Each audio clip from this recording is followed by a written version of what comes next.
जो अपने कदमों की काबिलियत पर विश्वास रखते हैं वही अक्सर अपनी मंजिल तक पहुंचते हैं। जो अपने कदमों की काबिलियत पर विश्वास रखते हैं वही अक्सर अपनी मंजिल तक पहुंचते हैं। नमस्कार दोस्तों, मैं अरविंद शर्मा स्वागत करता हूं आपका आपके अपने यूट्यूब चैनल इकोनॉमिक्स क्लासेस में। माय डियर फ्रेंड्स, आज से हम स्टार्ट कर रहे हैं ब्रह्मास्त्र सीरीज, जो आपके फर्स्ट टर्म के पॉइंट ऑफ व्यू से बहुत इंपॉर्टेंट होने वाली है। इससे पहले की सीरीज में हमने मैक्रो इकोनॉमिक्स स्टार्ट करा था, जिसमें हमने जो हमारे इजी से चैप्टर हैं, बड़े प्यारे से चैप्टर हैं, मनी एंड बैंकिंग, उसके क्वेश्चंस, उसके इंपॉर्टेंट नोट्स, उसके क्वेश्चंस असर्शन रीजनिंग के हो, चाहे मैच द फॉलोइंग हो या फिर आपके केस बेस्ड क्वेश्चन हो, वो सारे के सारे हमने उसमें डिस्कस करे हैं। उसमें अभी तक हमने 2 चैप्टर डिस्कस करे हैं, मनी एंड बैंकिंग और गवर्नमेंट बजट। आज से हम स्टार्ट कर रहे हैं Indian economic development chapter number 1, Indian economy on the eve of independence. तो सबसे पहले इसके कुछ इंपॉर्टेंट नोट्स डिस्कस करेंगे, उसके बाद इसके केस बेस्ड क्वेश्चन डिस्कस करेंगे, असर्शन रीजन के क्वेश्चन डिस्कस करेंगे और कम से कम टॉप 20 क्वेश्चन जो आपके एमसीक्यू बेस्ड रहेंगे वो डिस्कस करेंगे। तो फर्स्ट चैप्टर के लिए वीडियो के लास्ट तक बन रहे हैं, और अगर चैनल पे नए हो तो चैनल को सब्सक्राइब, लाइक और शेयर जरूर करें, ताकि इसी तरह की वीडियो आपको मिलती रहे जो कि आपके फर्स्ट टर्म के एग्जामिनेशन के पॉइंट ऑफ व्यू से बहुत इंपॉर्टेंट होने वाली है। और जल्दी से जाइए, अगर मेरा टेलीग्राम लिंक अभी तक ज्वाइन नहीं करा है तो जल्दी से जाइए और उसको ज्वाइन करिए, और वहाँ पे आपको बहुत सारा जो मटेरियल है आपके पेपर से रिलेटेड वो आपको मिलता रहेगा। तो आइए स्टार्ट करते हैं आज की video, Indian economy on the eve of independence. जितना कठिन संघर्ष होगा जीत उतनी ही शानदार होगी। जितना कठिन संघर्ष होगा जीत उतनी ही शानदार होगी। तो आइए स्टार्ट करते हैं ब्रह्मास्त्र सीरीज से। आज से हम स्टार्ट करने वाले हैं इंडियन इकोनॉमिक डेवलपमेंट, और इससे पहले की वीडियो में हमने जो चैप्टर हमारा मनी एंड बैंकिंग है, गवर्नमेंट बजट है, वो कंप्लीट करे हैं, जो आपके 6 मार्क्स के लिए पूछे जाएंगे। तो उसमें भी हमने सबसे पहले जो इंपॉर्टेंट पॉइंट्स थे वो डिस्कस करे। इंपॉर्टेंट पॉइंट्स के बाद उसके assertion reason question, case based question और मैच द फॉलोइंग और एमसीक्यूज क्वेश्चंस आपको वहाँ पे काफ़ी ज़्यादा मिल जाएंगे। तो अभी तक वो वीडियो नहीं देखी तो जाइए जल्दी से, सबसे पहले उन वीडियोस को चेकआउट करें, उसके बाद इंडियन इकोनॉमिक डेवलपमेंट स्टार्ट करें। तो आज की वीडियो में हम डिस्कस करेंगे जो हमारा चैप्टर नंबर 1 है, Indian economy on the eve of independence, उसके कुछ इंपॉर्टेंट पॉइंट्स जो आपके एग्जामिनेशन के पॉइंट ऑफ व्यू से बहुत इंपॉर्टेंट होने वाले हैं। तो आज की वीडियो में हम इसके सबसे पहले इंपॉर्टेंट पॉइंट डिस्कस करेंगे, उसके बाद केस बेस्ड क्वेश्चन सॉल्व करेंगे, उसके बाद हम जो असर्शन रीजन के क्वेश्चन है वो सॉल्व करेंगे, और लास्ट में जो एमसीक्यूज क्वेश्चन है वो सॉल्व करने वाले हैं। तो वीडियो के लास्ट तक बन रहे हैं, ये वीडियो आपके एग्जामिनेशन के पॉइंट ऑफ व्यू से बहुत इंपॉर्टेंट होने वाली है। तो स्टार्ट करते हैं हमारे फर्स्ट पॉइंट से। तो हमारा फर्स्ट पॉइंट है,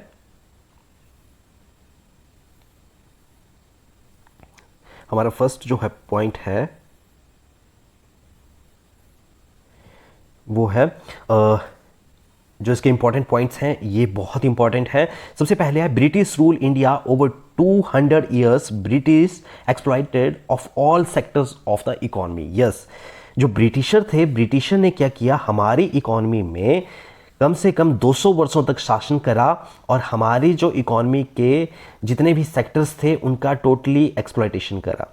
अगर पॉइंट नंबर 2 देखें तो agriculture was exploited through zamindari system of land revenue. जो हमारा प्राइमरी सेक्टर था, जो हमारा एग्रीकल्चर सेक्टर था, वो कैसे इन्होंने उसका एक्सप्लॉइटेशन करा, जमींदारी सिस्टम के थ्रू। जो लैंड रेवेन्यू था उसके थ्रू इन्होंने क्या करा, उसमें हमारे जो प्राइमरी सेक्टर था, हमारे जो फार्मर्स थे, उनका एक्सप्लॉइटेशन करा।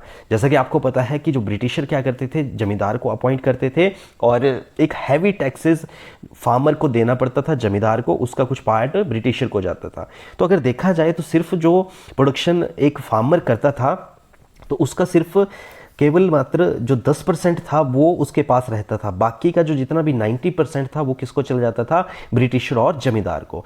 अगर पॉइंट नंबर 3 देखें तो पॉइंट नंबर 3 में है, British destroy industrial sector through heavy taxation on Indian export and duty imports of British goods. Yes, britisher ने क्या किया, हमारा जो इंडस्ट्रियल सेक्टर था वो बहुत बुरे तरीके से तोड़ा। कैसे तोड़ा, वो क्या करते थे, यहाँ से हमारे इंडिया से क्या करते थे, हमारे इंडिया से वो जो रॉ मटेरियल था वो अपने जो रॉ मटेरियल था उसको ले जाते थे, और वहाँ से क्या करते थे, वहाँ से फिनिश्ड गुड्स भेजते थे। वहाँ से फिनिश्ड गुड्स तैयार करके भेजते थे। और क्या करते थे, जब यहाँ से रॉ मटेरियल को लेके जाते थे, तो रॉ मटेरियल को पे कोई टैक्स नहीं लगता था। और जब वहाँ से फिनिश्ड गुड्स आती थी तो उस पर क्या करते थे, उस पर टैक्सेस लगाते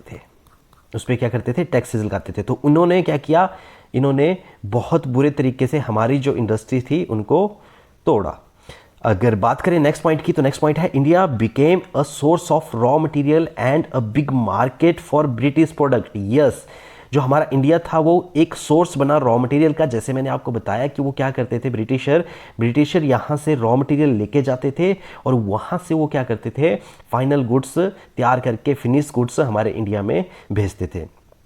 तो इससे हमारा जो इंडस्ट्रियल सेक्टर था उस पर बहुत बुरा प्रभाव पड़ा। और इसका जो नेक्स्ट पॉइंट देखें वो क्या है, features of Indian economic during the colonial rule. क्या फीचर्स थे आखिरकार, तो सबसे पहला अगर बात करी जाए तो Indian economy was completed a stagnant economy. ये इंपॉर्टेंट पॉइंट है, स्टैग्नेंट इकोनॉमी का आपको पता होना चाहिए कि स्टैग्नेंट इकोनॉमी कौन सी इकोनॉमी होती है।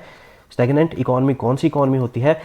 इकोनॉमी एक ऐसी इकोनॉमी जिसमें कोई ग्रोथ नहीं हो रही है, अगर हो रही है तो बहुत कम ग्रोथ होती है, उसे स्टैग्नेंट इकोनॉमी बोला जाता है ना। लो लेवल ग्रोथ, इसमें क्या होता है, low level growth rate between 1925 and 1950 it was 0.1% per annum. तो ये बहुत कम था, कितना था, ये सिर्फ 0.1% था पर एनम से, तो ये बहुत कम था। हमारी जो स्टैग्नेंट इकोनॉमी थी इसमें लो लेवल ग्रोथ थी बिटवीन 1925 एंड 1950। उसके बाद अगर नेक्स्ट पॉइंट की बात करें तो नेक्स्ट पॉइंट आता है हमारा, Indian economy became a backward economy. जो हमारे इंडिया की इकोनॉमी थी वो क्या हुई, वो एक बैकवर्ड इकोनॉमी बन गई। इन 1947-48 per capita income in India was just 230 rupees. ये इंपॉर्टेंट क्वेश्चन है, यहाँ से आपको क्वेश्चन देखने को मिलेगा, तो आपने ध्यान रखना है कि हमारी जो पर कैपिटा इनकम थी 1947-48 में वो कितनी थी, सिर्फ 230 रुपीज़। और उसके बाद का जो पॉइंट है वो भी बहुत इंपॉर्टेंट है, क्या है, nearly 72% of countries working population was engaged in agriculture but its contribution to GDP was only 50%। Yes, हमारी 72% से ज़्यादा पॉपुलेशन जो थी वो एग्रीकल्चर में एंगेज थी। हमारे बहुत सारे जो लोग थे वो एग्रीकल्चर में इन्वॉल्व थे, पर अगर कंट्रीब्यूशन की बात करें हमारी जीडीपी में तो वो बहुत कम था। वो कितना था, ओनली 50%। तो ये बहुत कम था। हमारा एक लार्ज प्रोपोर्शन एग्रीकल्चर में लगा हुआ था और वहाँ से जो आउटपुट थी वो बहुत कम थी। Productivity was extremely low, thus per hectare output of wheat was only 660 kilograms and rice just 665 kilograms. तो ये हमारी वीट और राइस की प्रोडक्शन थी, तो ये काफ़ी कम थी अगर देखा जाए। और नेक्स्ट पॉइंट अगर देखें, there was a lack of the basic and heavy industries in the country. Yes, हमारी इंडस्ट्री में क्या था, जो हैवी इंडस्ट्री थी उनकी कमी थी। Bulk of population was very poor, बहुत ज़्यादा जो जनसंख्या थी हमारे इंडिया की वो बहुत ज़्यादा पुअर हो गई थी। नेक्स्ट पॉइंट है इंफ्रास्ट्रक्चरल डेवलपमेंट वाज एक्सट्रीमली लो। जो हमारा इंफ्रास्ट्रक्चर डेवलप था, इंफ्रास्ट्रक्चर में आते हैं हमारे जैसे कम्युनिकेशन हो गया, ट्रांसपोर्ट हो गया, है ना, पावर हो गया, एनर्जी हो गया, तो ये बहुत कम थे, एक्सट्रीमली लो, ये बहुत कम थे। और इन 1948 only 14% of population lived in urban areas while 86% lived in rural area. तो ये प्रोपोर्शन भी बहुत गजब का है। इसमें क्या है कि हमारे सिर्फ 14% जो लोग थे, पॉपुलेशन थी, वो सिर्फ अर्बन एरियाज में रहते थे, जबकि 86% जो लोग थे वो रूरल एरिया में रहते थे।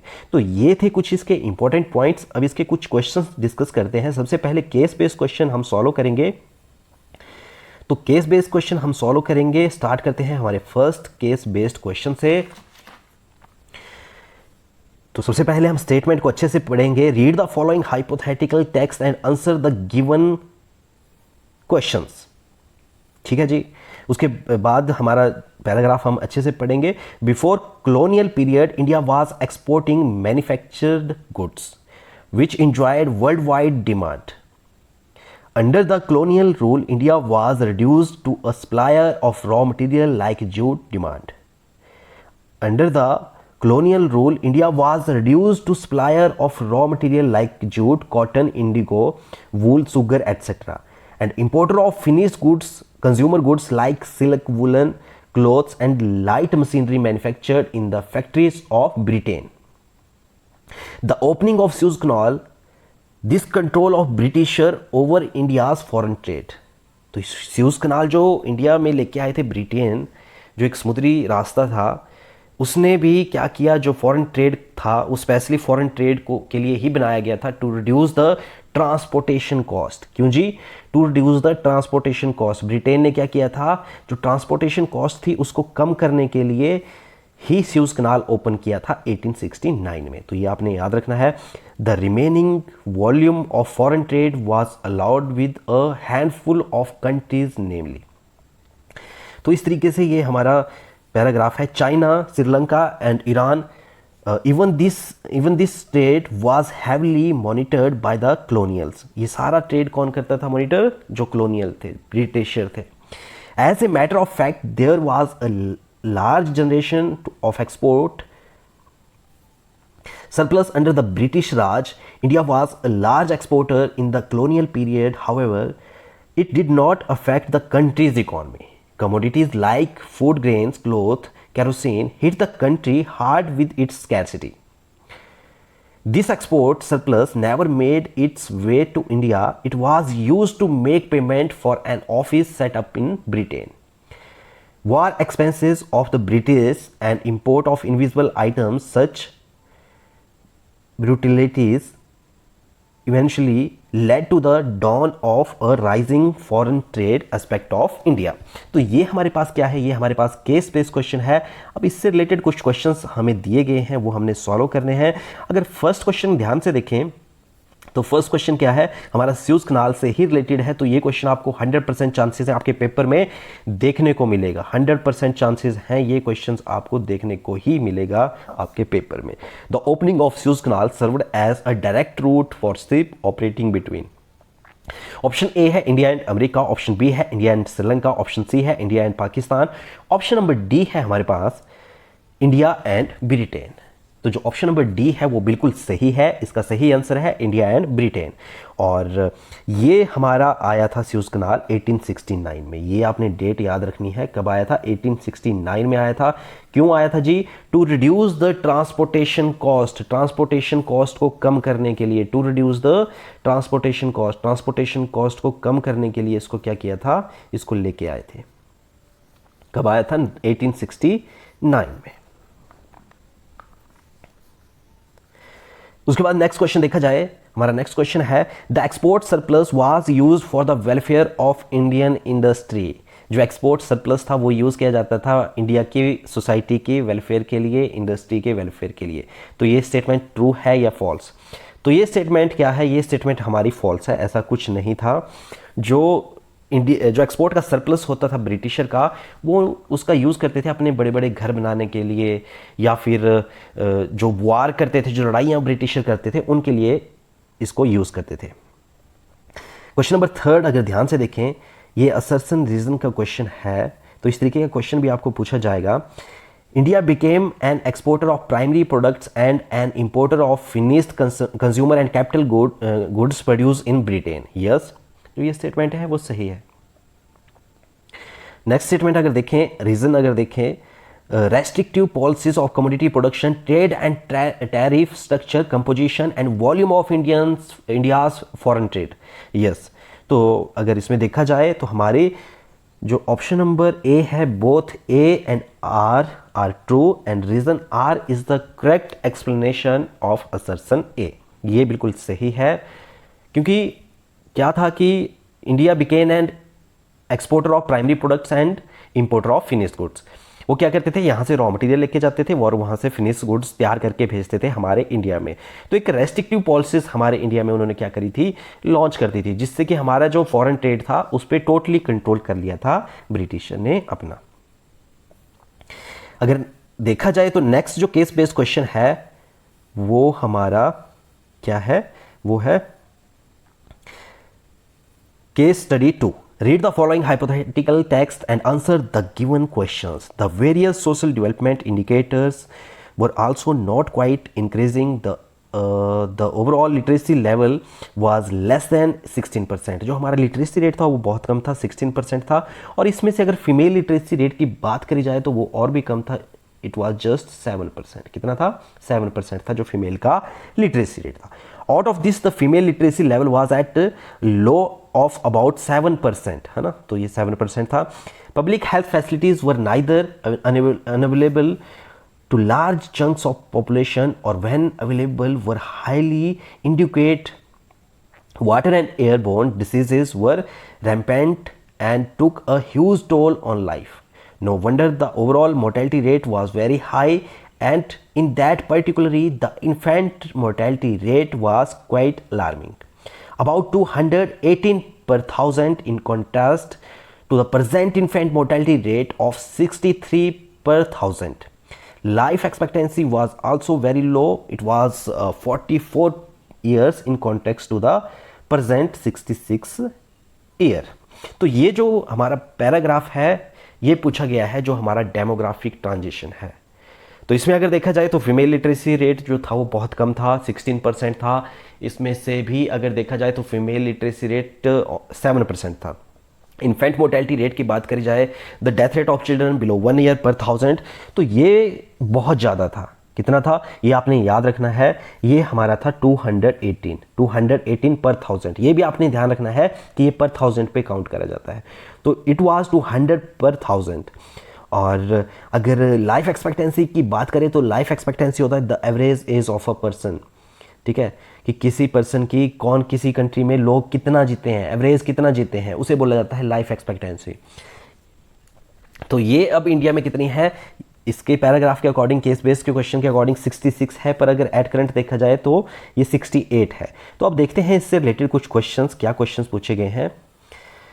सबसे पहले जो क्वेश्चन पूछा गया है ये भी डेमोग्राफिक ट्रांजिशन से रिलेटेड है। क्या क्वेश्चन है हमारा? क्वेश्चन है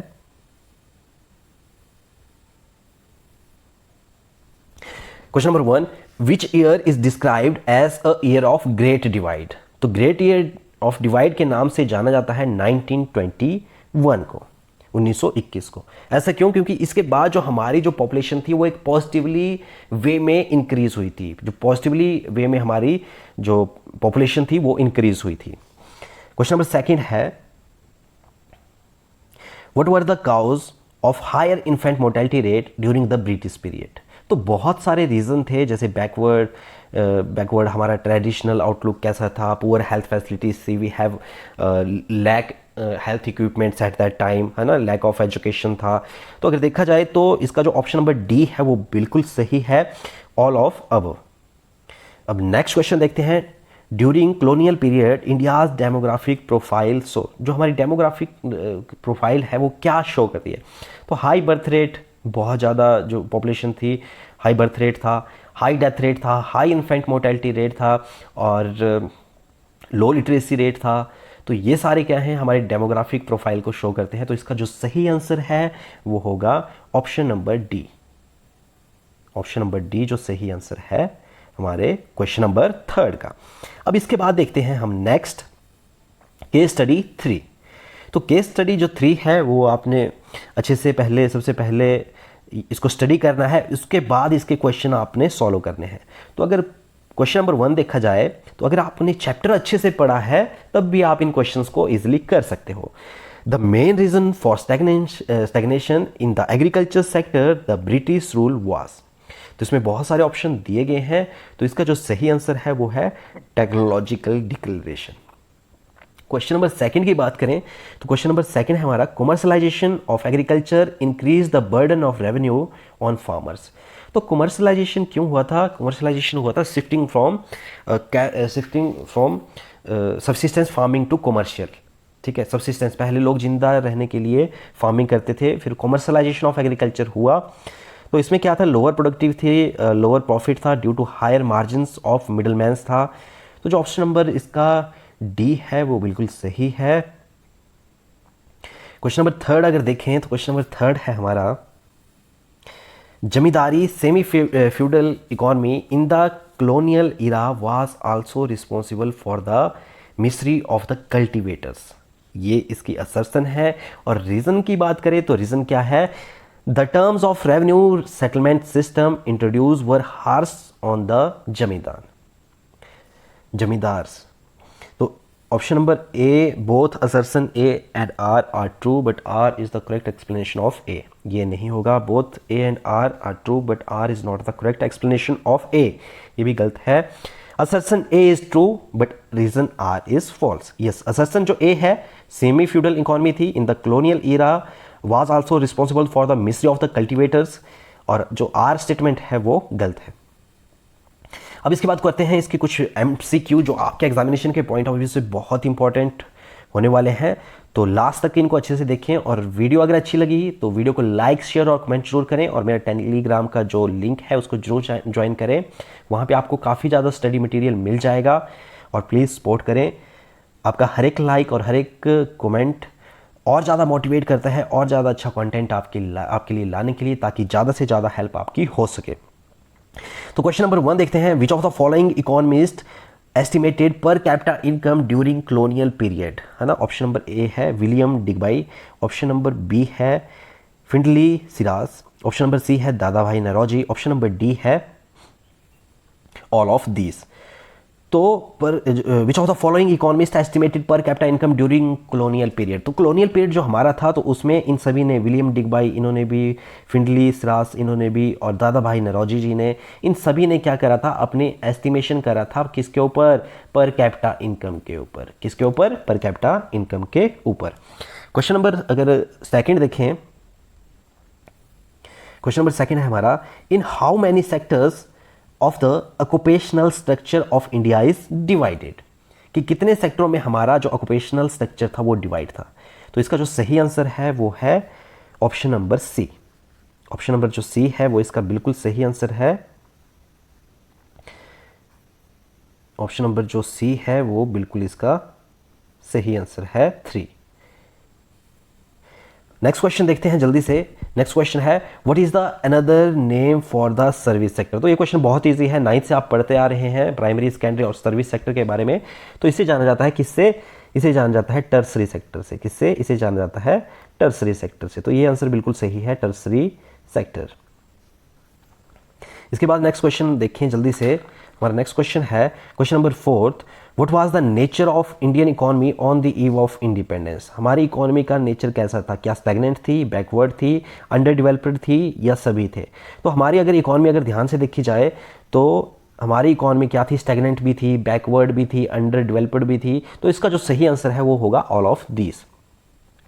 क्वेश्चन नंबर 5th अगर ध्यान से देखें, what was the life expectancy at birth in India on the eve of independence. तो बहुत इंपॉर्टेंट क्वेश्चन है ये आपके लिए। तो इसका जो सही आंसर है, हमने अभी भी जो पैराग्राफ केस बेस्ड क्वेश्चन का डिस्कस करा था तो उसमें डिस्कस किया था। तो ये कितना था, 44 ईयर्स। 44 ईयर्स इसका बिल्कुल सही आंसर है। क्वेश्चन नंबर अगर नेक्स्ट ध्यान से देखें, what was the growth rate of per capita income in India on the eve of independence. तो ये कितना था, ये था आपका 0.9%। इस क्वेश्चन में थोड़ा सा गड़बड़ी है, तो ये क्वेश्चंस आपने देख लेना है। जो हमारा क्वेश्चन नंबर 7th है, क्वेश्चन नंबर 8th की बात करें। Question number 8th, which of the following activities is included in the primary sector. Primary sector में कौन सी इंक्लूड करी जाती है, agriculture, services, industries, all of these. तो जाहिर सी बात है जो प्राइमरी सेक्टर है वो एग्रीकल्चर से रिलेटेड है, जिसमें फिशिंग, माइनिंग जो एक्टिविटीज है वो करी जाती है। तो इसका जो सही आंसर है वो होगा एग्रीकल्चर। नेक्स्ट क्वेश्चन अगर देखें, in which of the following sectors is manufacturing activity included. तो मैन्युफैक्चरिंग एक्टिविटी किस में इंक्लूड करी जाती है, बहुत इजी क्वेश्चन है। जो मैन्युफैक्चरिंग है वो हमारे सेकेंडरी सेक्टर में करी जाती है। क्वेश्चन नंबर 9th अगर ध्यान से देखें, बहुत इंपॉर्टेंट क्वेश्चन है, where was the first iron and steel company establish. तो ये हुई थी 1907 में लॉन्च। कहाँ पे, ऑप्शन नंबर ए है कोलकाता, जमशेदपुर, पटना, रांची। तो ये हुई थी जमशेदपुर में। जमशेदपुर जो इसका आंसर है वो बिल्कुल सही है। क्वेश्चन नंबर नेक्स्ट है, क्वेश्चन नंबर 10 है हमारे पास, व्हाट इज द टैक्स और ड्यूटी ऑन इंपोर्ट्स कॉल्ड। तो तो इसे बोला जाता है टैरिफ। क्वेश्चन नंबर 11 है ग्रेट ईयर ऑफ डिवाइड। तो ये क्वेश्चन आपसे 100% चांसेस है पूछा जाएगा ही जाएगा। तो ग्रेट ऑफ ईयर डिवाइड आपने याद रखना है कि कब था, 1921। क्या हुआ था इसमें, इसमें जो हमारी पॉपुलेशन थी वो एक पॉजिटिव वे में इंक्रीज हुई थी, पॉजिटिव वे में इंक्रीज हुई थी। क्वेश्चन नंबर नेक्स्ट अगर देखें, when was the first census data collected during British India. British India के टाइम में फर्स्ट सेंसस जो डाटा था सबसे पहले कब कलेक्ट करा गया। तो इसका जो सही आंसर है वो है 1881। ये क्वेश्चन काफ़ी बार पूछा गया है, तो बहुत इंपॉर्टेंट क्वेश्चन है हमारे लिए ये। 1881 में फर्स्ट सेंसस कंडक्ट करे थे। जो सेंसस होते हैं वो 10 ईयर्स के बाद होते हैं। अभी जो सेंसस हुए थे लास्ट टाइम वो हुए थे 2011 में, अभी जो होंगे वो इस साल होंगे 2021 में। क्वेश्चन नंबर 13 है हमारे पास, poor variety of seeds and low productive seeds were mainly the reason for. तो इसका जो सही आंसर है slow growth of tertiary sector. Question number 14 जल्दी से देखते हैं, what was the motive behind the deindustrialization by the colonial government in India. तो इसका क्या रीज़न था, इसका जो रीज़न था वो था to get raw material from India's at cheap price. Yes, India से चीप प्राइस पे रॉ मटेरियल को ले जाना और वहाँ से क्या करना, मैन्युफैक्चरिंग गुड इंडिया की मार्केट में भेजना। तो option number A and B बिल्कुल सही है। क्वेश्चन नंबर 15 है, what does the export surplus means. Export surplus का मतलब होता है हमारा कि क्या होता है इसमें revenue from export is less than import, है ना। Revenue from export is less than import. Question number next है, which industries were adversely affect due to partition. Partition से हमारी कौन सी इंडस्ट्री सबसे ज़्यादा प्रभावित हुई थी। तो जो इसका सही आंसर है वो है कॉटन एंड जूट टेक्सटाइल। ये इंडस्ट्रीज हमारी जो पार्टीशन हुआ था इंडिया एंड पाकिस्तान का, उससे बहुत क्या हुई थी, बहुत अफेक्टेड हुई थी। क्वेश्चन नंबर 17 जल्दी से देखते हैं, most developed infrastructure during British period, है ना। तो ये कौन सा था, ये था हमारा, क्या था इसमें, जो most developed infrastructure during British period था तो वो रेलवेज था। कौन था, रेलवेज था। वाटरवेज इन्होंने अपने लिए बनाया था, है ना, रेलवेज था। रेलवेज का इंडिया को भी बेनिफिट मिला। तो एक हमारे लिए एक most developed infrastructure British time के टाइम कौन था, रेलवेज। क्वेश्चन नंबर 18 है, विच क्रॉप्स नेम्स सोड bumper production in green revolution period. Wheat and rice, ठीक है। तो व्हीट एंड राइस जो है इसका बिल्कुल सही आंसर है। इसके बाद आप यहाँ पे अगर आप ध्यान से देखें, व्हीट एंड पोटैटो है, राइस एंड कॉफ़ी है, राइस एंड टी है। तो जब आपने ग्रीन रेवोल्यूशन पढ़ा, green revolution was the father of green revolution M S. Swaminathan. 1960 में आया था, क्या किया था फोकस, व्हीट एंड राइस की प्रोडक्शन पे फोकस करा था। HYV सीड्स का यूज़ किया था, किसका यूज़ किया था, HYV सीड्स का यूज़ किया गया था। इंसेक्टिसाइड पेस्टिसाइड का यूज़ किया गया था, इरिगेशन का यूज़ किया गया था हमारी राइस एंड व्हीट की प्रोडक्शन को इंक्रीज करने के लिए। क्वेश्चन नंबर 19 अगर ध्यान से देखें, what was the condition of foreign trade under British rule. तो जो इसका बिल्कुल सही आंसर है वो है हमारा net exporter of raw material. Question number 20 है हमारे पास, in which year the second industrial policy in India was declare. तो जो सेकंड इंडस्ट्रियल पॉलिसी आई थी हमारे इंडिया में वो आई थी 1956 में। इससे पहले कब आई थी, 1948 में। इससे पहले आई थी 1948 में। जो 1948 में कमियां रही थी हमारी इंडस्ट्रियल पॉलिसी में, उसको इंप्रूव किया गया। हमारे जो इंडस्ट्रियल पॉलिसी थी, इंडस्ट्रियल पॉलिसी रेजोल्यूशन था 1956 में। तो अगर वीडियो अच्छी लगी हो तो वीडियो को लाइक, शेयर और कमेंट जरूर करें और इसी तरह से सपोर्ट करते रहें।